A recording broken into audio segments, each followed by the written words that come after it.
हमारे साथ इस समय बातचीत करने के लिए जुड़ चुके हैं जम्मू कश्मीर भारतीय जनता पार्टी के अध्यक्ष रविंदर रैना। रविंदर रैना जी, सबसे पहले आज तक से बातचीत करने के लिए बहुत बहुत धन्यवाद। रविंदर रैना जी, जम्मू कश्मीर के पूर्व शिक्षा मंत्री हर्षदेव सिंह ने एक याचिका दायर की थी देश की सर्वोच्च अदालत में, और उनने ये मांग की थी अपनी याचिका के जरिए कि जम्मू कश्मीर में विधानसभा के चुनाव जल्द से जल्द होने चाहिए। अब माननीय जो उच्चतम न्यायालय है उन्होंने कहा है कि उस याचिका को सुना जाएगा, लेकिन 11 जुलाई को पहले 370 से संबंधित जो याचिकाएं हैं उनकी सुनवाई शुरू होगी, उसके बाद उस याचिका पर भी सुनवाई होगी। लेकिन साथ ही में हर्षदेव सिंह को कहा गया है कि जो उन्होंने याचिका दायर की है वो सरकार से साझा करे। तब तक क्या लगता है आपको कि जो यहाँ पर जम्मू कश्मीर में जो विधानसभा के चुनाव है काफी समय से नहीं हो रहे हैं, इसको लेकर जनता में भी रोष है और अब ये मामला सुप्रीम कोर्ट में भी पहुंच चुका है। भारतीय जनता पार्टी ने कई बार इस बात को दोहराया है कि जम्मू कश्मीर में विधानसभा के चुनाव होना चाहिए। स्वयं माननीय गृह मंत्री जी और पिछले दिनों जब माननीय रक्षा मंत्री राजनाथ सिंह साहब भी आए थे,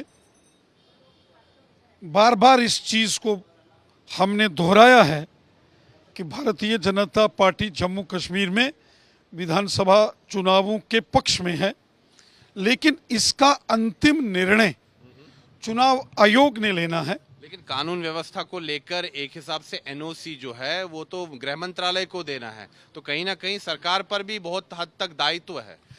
स्वयं माननीय गृह मंत्री अमित शाह साहब ने कई बार इस बात को दोहराया कि जब भी चुनाव आयोग भारत सरकार को, गृह मंत्रालय को जम्मू कश्मीर के चुनावों के संदर्भ में कोई भी अगर दिशा निर्देश चुनाव आयोग की तरफ से आते हैं तो सरकार, गृह मंत्रालय उसका पालन करेगा। गृह मंत्रालय का काम चुनाव आयोग को वो सभी मशीनरीज, वो सभी मैकेनिज्म, वो सब प्रकार की व्यवस्थाएं उपलब्ध करवाना है जो चुनाव करवाने के लिए आवश्यक है। लेकिन चुनाव की तिथियों की घोषणा, चुनाव का फैसला, इसका निर्णय चुनाव आयोग लेता है, सरकार इसका फैसला नहीं लेती है। लेकिन जैसे नेशनल कॉन्फ्रेंस के उपाध्यक्ष हैं जम्मू कश्मीर के पूर्व मुख्यमंत्री उमर अब्दुल्ला, वो लगातार भारतीय जनता पार्टी पर ये आरोप लगा रहे हैं कि बीजेपी कहीं ना कहीं डर रही है जनता का सामना करने से, क्योंकि आप लोगों को यहाँ पर बहुमत नहीं मिलने जा रहा है, इसीलिए विधानसभा के चुनाव में देरी हो रही है। भारतीय जनता पार्टी पूरे तरीके से जम्मू कश्मीर में विधानसभा के चुनावों को लेकर तैयार है। हम चाहते हैं कि चुनाव आयोग जल्द फैसला करे। भारतीय जनता पार्टी पूरे तरीके से असेंबली के इलेक्शंस हो, पार्लियामेंट के इलेक्शंस हो, शहरी निकाय चुनाव हो, पंचीस और सरपंचीस के चुनाव हो, बीजेपी पूरे तरीके से हर प्रकार के चुनावों के लिए जम्मू कश्मीर में तैयार है। रैना साहब, इस समय भारतीय जनता पार्टी इस कवायद में लगी है कि जो एनडीए का कुंभा है उसको बढ़ाया जाए। राष्ट्रीय स्तर पर इस पर चर्चा चल रही है और हो सकता है आने वाले दिनों में कई पार्टियां जो है एनडीए में शामिल हो, ऐसी अटकलें लग रही हैं। क्या यहाँ जम्मू कश्मीर में भी आप अपने यहाँ पर घटक दलों की तलाश कर रहे हैं? और अगर यहाँ पर विधानसभा के चुनाव जब भी होते हैं और अगर आपको सीटें कम पड़ती है, क्या आप नेशनल कॉन्फ्रेंस या पीडीपी के साथ एक बार फिर हाथ मिलाने को तैयार हैं? जम्मू कश्मीर के अंदर जितने बड़े पैमाने पर विकास कार्य मोदी साहब ने किए हैं, चारों दिशाओं में जम्मू कश्मीर में इस वक्त जो डेवलपमेंट हो रही है और समाज के हर वर्ग के साथ न्याय और इंसाफ मोदी हुकूमत ने किया है। मुझे विश्वास है जब भी यहाँ असेंबली के इलेक्शंस होंगे, दिल खोलकर जम्मू कश्मीर की जनता बीजेपी को वोट देगी और अपने दम पर जम्मू कश्मीर में बीजेपी की सरकार बनाएगी। अगर सीटें कम पड़ती हैं तो किस पार्टी से हाथ मिलाया जाएगा? अपने दम पर बीजेपी जम्मू कश्मीर में अगली सरकार बनाएगी। अच्छा, मुझे बताइए कि कल आप दिल्ली जा रहे हैं, एक अहम बैठक हो रही है वहां पर, जम्मू कश्मीर के बड़े नेता जो बीजेपी के हैं वहां होने, मतलब उस बैठक में शामिल होने जा रहे हैं। किस चीज पर मंथन होगा? और जो हाल फिलहाल में जो अटकलें लग रही हैं कि जम्मू कश्मीर में नेतृत्व का बदलाव हो सकता है, संगठन में कई बड़े बदलाव हो सकते हैं, क्या इस पर चर्चा होगी? हमारी बैठकें, इस प्रकार की जो संगठनात्मक बैठकें होती हैं वो अक्सर होती रहती हैं।